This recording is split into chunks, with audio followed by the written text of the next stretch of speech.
Hello friends, welcome back to our channel. आज हम बात करेंगे आरआरबी एनटीपीसी की तैयारी करने वाले उन सभी छात्रों की जो छात्र पढ़ाई तो पूरे दिन करते हैं लेकिन मॉक्स में अच्छा स्कोर नहीं कर पाते। जो छात्र मेहनत तो पूरे दिल से करते हैं मगर जो रिजल्ट है वो उनकी मेहनत को जस्टिफाई नहीं करता। यारों, अगर आपके सामने भी ऐसी ही कोई समस्या है तो आज ये वीडियो आपकी हर समस्या को जड़ से खत्म कर देगी। आज मैं आपको वो सीक्रेट बताने वाला हूं जिससे टॉपर्स कम समय में भी पढ़ाई करके कैसे हाईएस्ट नंबर ले आते हैं, कैसे वो लोग अपने टाइम को इतना अच्छा मैनेज करते हैं, अपनी पढ़ाई को इस ढंग से स्ट्रक्चर करते हैं कि वो जब पढ़ने बैठते हैं तो सिर्फ वही टॉपिक्स पढ़ते हैं, वही चुनिंदा चीज़ों को पढ़ते हैं जो एग्जाम पॉइंट ऑफ व्यू से बहुत ज़्यादा इंपॉर्टेंट है। जी हाँ यारों, आज मैं बात करने वाला हूँ 80-20 रूल की।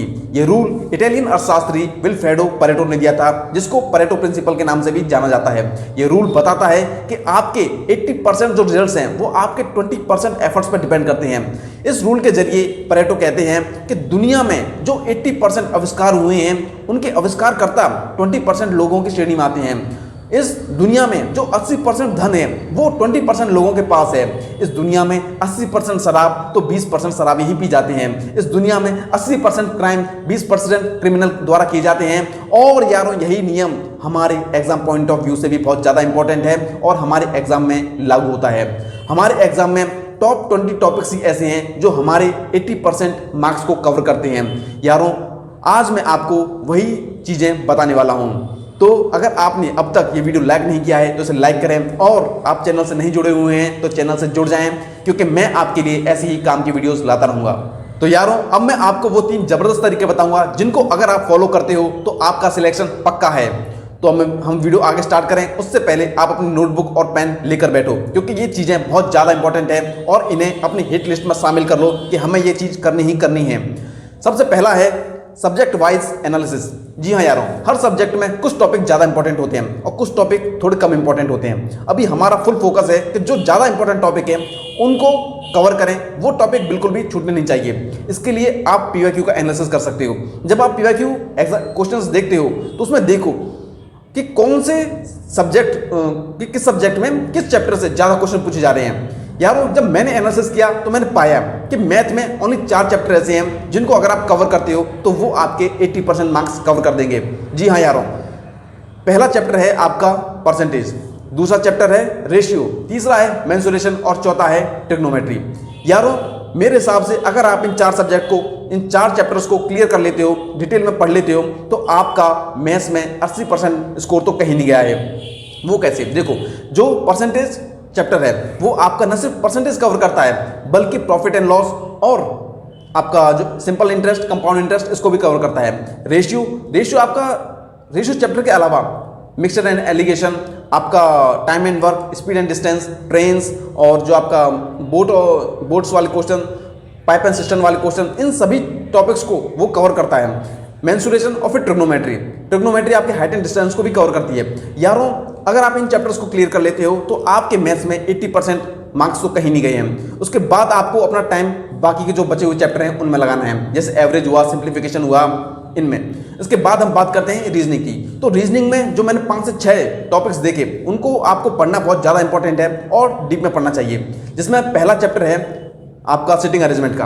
यारों, अगर आप सिटिंग अरेंजमेंट वाले क्वेश्चंस को देखोगे तो ये बहुत ज़्यादा लेंथी होते हैं, आपका टाइम कंज्यूम करते हैं। अगर आप इनको सही से अटेम्प्ट नहीं कर पाए तो ये आपको एक तो नेगेटिव मार्किंग देके जाएंगे और आपका टाइम और बर्बाद करेंगे। तो सबसे पहला सिटिंग अरेंजमेंट, दूसरा सिलोलिज्म, तीसरा आपका ब्लड रिलेशन, मैथमेटिकल ऑपरेशन, आपका कोडिंग डिकोडिंग और सीरीज।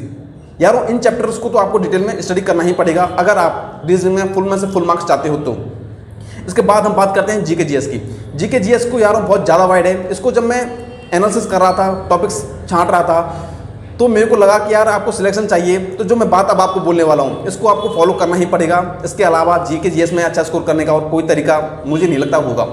इसमें सबसे पहला है आपको करंट पढ़नी है, वो भी स्टैटिक के साथ। जी हाँ यारों, करंट में जो भी इंपॉर्टेंट घटनाएं घट रही हैं उनको ये देखो कि यार ये हमारी स्टैटिक जीके से कैसे रिलेट हो सकती है। जैसे अगर आप अभी देखोगे वर्तमान में, जैसे आग लगी लॉस एंजल्स में, अपना पूरा जो अमेरिका है दहल गया, और ये खबर बहुत ज़्यादा इंपॉर्टेंट बनती है। यहाँ से आपको विश्व के सभी प्रमुख ज्वालामुखी, सभी प्रमुख माउंटेन, जंगल, फॉरेस्ट, पूरे एनवायरनमेंट की अच्छी स्टडी करनी है।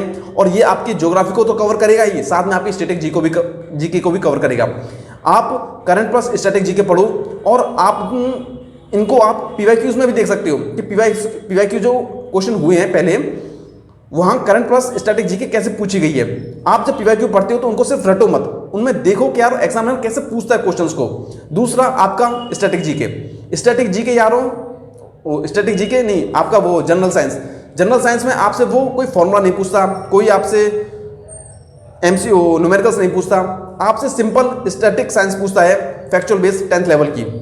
इसके बाद आप कंप्यूटर को भी 3 से 4 क्वेश्चन आएंगे ही आएंगे कंप्यूटर के। इस सब्जेक्ट को हल्के में मत लेना क्योंकि जैसे जैसे समय बदलता जा रहा है कंप्यूटर का वेटेज बढ़ता जा रहा है। उसके बाद आपके जो बेसिक सब्जेक्ट हैं हिस्ट्री, पॉलिटी, आपका इको और ज्योग्राफी, इसके लिए आपको लूसेंट रीड करनी ही पड़ेगी यारों, लूसेंट मस्ट है। और प्लस पीवाईक्यू, अगर आप इन चीज़ को इन पे ही फोकस करते हो तो आपको जीके जीएस में अच्छे नंबर स्कोर करने से कोई नहीं रोक सकता यारों।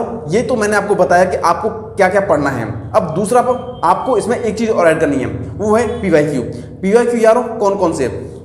सबसे पहला कि आपके रेलवे के जो एग्जाम हुए हैं 2019 से लेके 2024 में जो लेटेस्ट अभी ALP टेक्नीशियन इनके जो एग्जाम हुए हैं, ये इनके सबके आपको मैथ, रीजनिंग, जीके, इनके सबके सेट आपको लगाने पड़ेंगे और लगाने अनिवार्य हैं अगर आप चाहते हो सिलेक्शन लेना इसी अटेम्प्ट में तो, क्योंकि कंपटीशन बहुत ज़्यादा टफ है और हल्की फुल्की मेहनत करने वालों की यहाँ कोई गुंजाइश नहीं है। उसके बाद आपको 2024 में जो भी SSC ने एग्जाम कराए हैं उनके मैथ, रीजनिंग, जीके लगाना कंपलसरी अनिवार्य है यारों। ये आपको एक आइडिया देते हैं कि वर्तमान में किस लेवल की करंट पूछी जा रही है, किस लेवल की जीके पूछी जा रही है, क्या क्वेश्चंस का लेवल आ रहा है। आप ऐसा कभी मत सोचो कि यार SSC के क्वेश्चन है रेलवे के पॉइंट ऑफ व्यू से इंपॉर्टेंट होंगे या नहीं होंगे, बिल्कुल इंपॉर्टेंट हैं और सब चीज़ें एक दूसरे से मिली जुली है। क्योंकि यारों रेलवे में वही 3 सब्जेक्ट पूछे जाते हैं जो SSC में पूछे जाते हैं। SSC में बस इंग्लिश एक एक्स्ट्रा सब्जेक्ट पूछा जाता है, इसलिए ये चीज़ें बहुत ज़्यादा इंपॉर्टेंट हैं और आपको ये चीज़ करनी पड़ेगी। इसके बाद जो तीसरा पॉइंट आता है वो है रिवीजन यारों। रिवीजन के लिए मैं ऑलरेडी डिटेल में एक वीडियो बना चुका हूं कि आपको कैसे सही तरीके से पढ़ाई करनी चाहिए। अगर आप उस वीडियो को देखते हो और फॉलो करते हो तो आपने जो ऊपर की 2 प्रोसेस अपनाई हैं उसमें आपके 4 चांद लग जाएंगे और आप खुद बोलोगे यार पढ़ाई कितनी ज़्यादा ईजी है।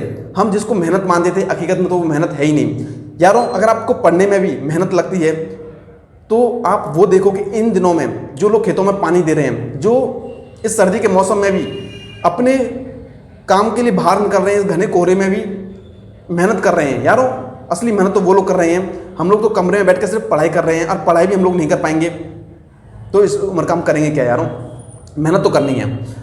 फिर आपको जो मैंने रणनीति बताई इसके आपको मैं बेनिफिट बताता हूँ। सबसे पहला बेनिफिट ये कि आपकी सफलता की संभावना दोगुनी हो जाएगी।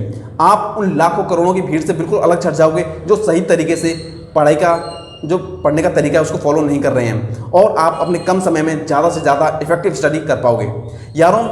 इसके बावजूद भी अगर आपको कोई डाउट रह जाता है किसी सब्जेक्ट में, आपको कोई ऐसा डाउट रहता है कि यार इसकी स्ट्रेटजी मैं कैसे करूंगा, इसकी तैयारी कैसे करूंगा, कोई इसकी स्ट्रेटजी बता दीजिए, तो कमेंट बॉक्स खुला हुआ है, वहां आपका स्वागत है, आप कमेंट कीजिए। और जो लोग मेरे साथ पहले से जुड़े हुए हैं वो जानते हैं कि मैं कमेंट बॉक्स में पूरा डिटेल में सॉल्यूशन प्रोवाइड करता हूँ अगर आपकी कोई क्वेरी जेन्युइन है तो।